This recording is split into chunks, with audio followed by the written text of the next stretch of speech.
सक्षम police times news 112 सक्षम जनतेचा आवाज।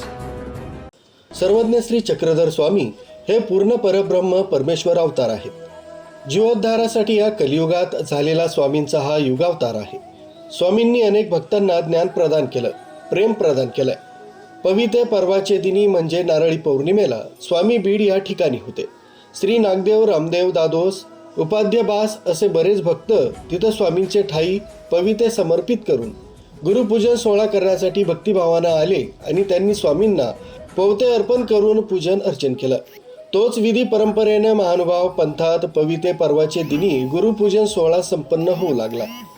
याच शृंखलेत दक्षिण नागपूरच्या स्वागतनगर इथल्या महानुभाव आश्रमात गुरुपूजन सोहळा संपन्न झाला। या कार्यक्रमात मोठ्या संख्येत शिष्य परिवार उपस्थित होते। यावेळी समस्त शिष्यांनी, धर्मबंधू भगिनींनी परमपूजनीय पट्टाधिष्ठित महंत आचार्य प्रवर आमनाय उपाख्य कुलाचार्य न्यायवास बाबाजी यांचे समस्त शिष्यांनी गुरुपूजन केलं। यावेळी पंचावतार की जय, श्री दत्तात्रय महाराज की जय आणि भगवान सर्वज्ञ श्री चक्रधर स्वामी महाराज की जयच्या जयघोषानं मार्ग परिसर दुमदुमला। श्री गोपाल कृष्ण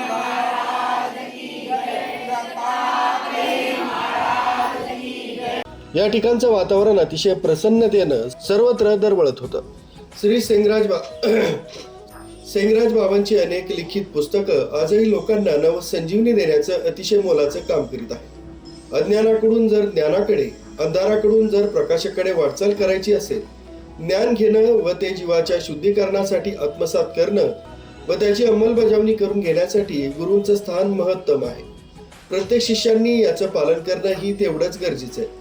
आपल्या गुरूंच्या भेटीसाठी विदर्भ, महाराष्ट्रातून अनेक भक्त, भाविकगण, शिष्य परिवार उपस्थित होते।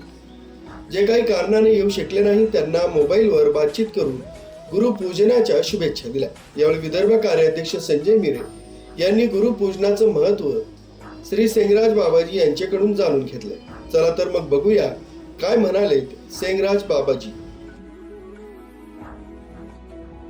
न्यूजची टीम ही नागपुरातील स्वागतनगर या भागामध्ये ज्या ठिकाणी एक आश्रम आहे महानुभावपंथीयांचं आणि आज या ठिकाणी देवपूजा ही करण्यात येत आहे। देवपूजा कशाकरता करण्यात येत आहे, नेमकं याचा उद्देश काय हे जाणून घेण्याकरता म्हणून आपण स्वागतनगरच्या या श्रीकृष्ण मंदिरामध्ये आलो आहे, ज्या ठिकाणी सेंगराज बाबा शास्त्री सुद्धा या ठिकाणी आहे। आपण त्यांना विचारूया।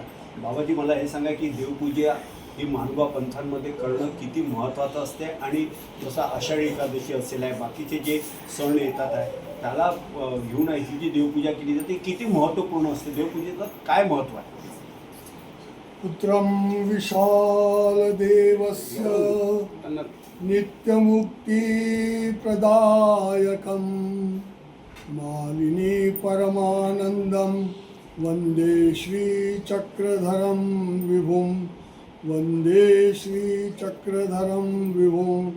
भगवान श्री चक्रधर स्वामी की जय, श्री गोपाल कृष्ण महाराज की जय, श्री दत्तात्रेय महाराज की जय, श्री चक्रपाणी महाराज की जय, श्री गोविंद प्रभु महाराज की जय, सर्वज्ञ श्री चक्रधर स्वामी की जय।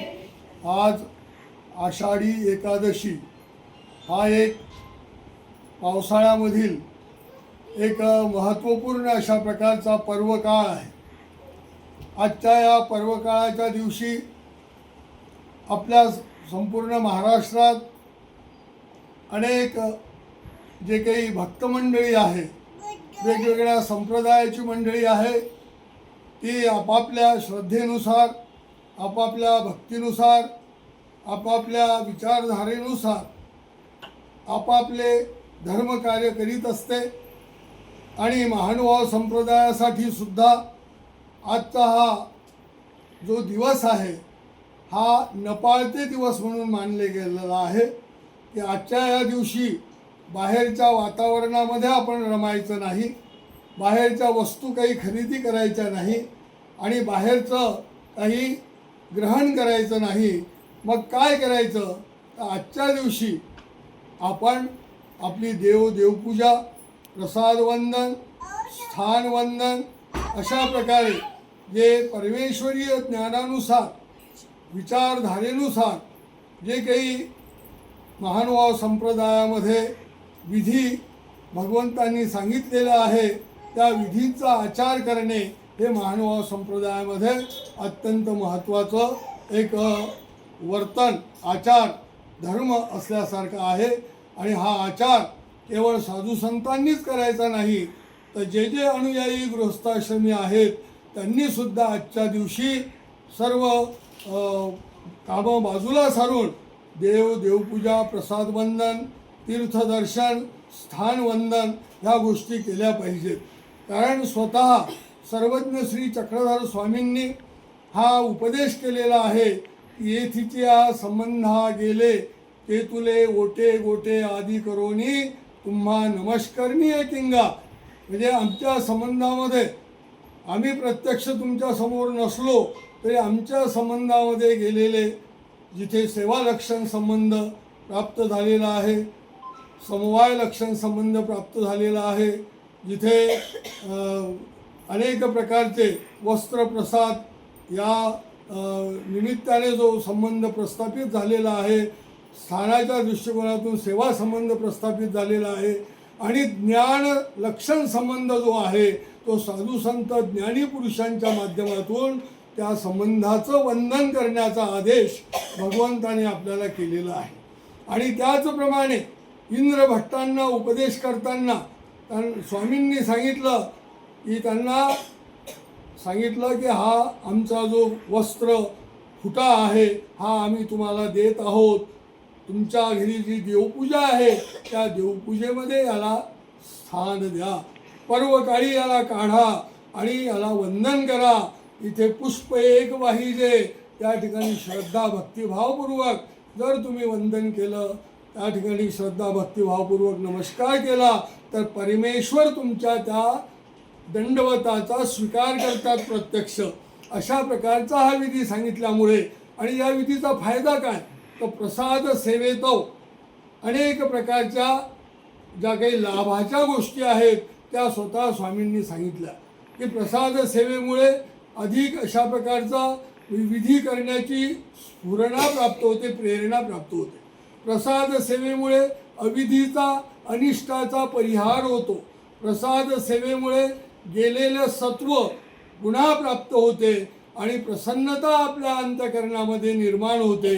आणि म्हणून यत्र यत्र परेशस्य चरणांबुज सन्निधी तत्र तत्र नमस्कारो केशवम प्रतिगच्छति.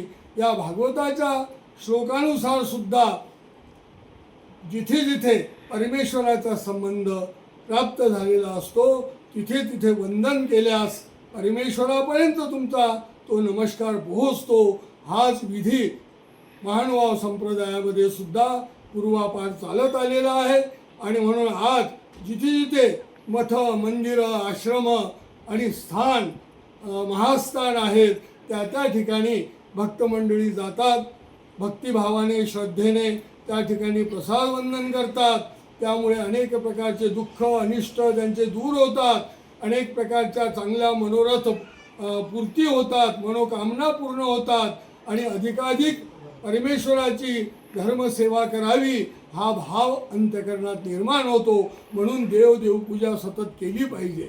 आजचा हा दिवस अत्यंत महत्त्वाचा प्रसाद वंदन पर्वाचा दिवस आहे. परंतु दररोज आपल्या घरी जी देवपूजा असते ती सुद्धा आपण सकाळ दुपार संध्याकाळ, दुपारी घरी नसेल तरी सकाळ संध्याकाळ तरी आपण देवपूजा केलीच पाहिजे. प्रसाद असतील तर प्रसाद वंदन केलं पाहिजे. आपल्याजवळ प्रसाद नसतील तर मठामध्ये आश्रमामध्ये जाऊन तिथल्या ज्ञानी पुरुषांची भेट घेतली पाहिजे, यथाशक्ती त्यांची सेवा केली पाहिजे आणि प्रसाद वंदन आपण त्या ठिकाणी केलं पाहिजे. असा हा आजचा विधी आहे. ज्या ज्या वेळेला अशा प्रकारे इतरत्र लोक आपापल्या अनेक प्रकारच्या विधींमध्ये गुंतलेले असतात त्या त्या वेळेला आपणही आपल्या विधींचं आचरण केलं पाहिजे. हा महत्त्वाचा विधी आजचा आहे. तर आपण होते परमपूज्यने पट्टाधीक्षित महंत आचार्य प्रवाद श्री शेंगराज शास्त्री बाबा ज्यांनी शास्त्री महाराज ज्यांनी असं न्यायबाज बाबा ज्यांना म्हणतात आहे. शेंगराज बाबाच्या नावाने पण ते अख्ख्या महाराष्ट्रात नव्हे तर पूर्ण देशामध्ये ओळखल्या जातात. आणि ज्या पद्धतीची ही देवपूजा असते ही किती पवित्र असते आणि हे केल्यानंतर काय होतं याबद्दलचं अतिशय महत्त्वपूर्ण त्यांनी माहिती दिलेली आहे. याचा निश्चितच सर्व समाज मनाला फायदा होईल यात मला तरी तीळ मात्र शंका नाही. सह्यान ऋषिक्रे रम्यम अत्रि अनुसूयनंदनम तौ वंदे परमानंदनम श्री दत्तात्रेय जगद्गुरु. नागपूरच्या स्वागतनगर या महानुभाव आश्रमातून संजय मिरे 112 न्यूज नागपूर. दंडवत. सर्व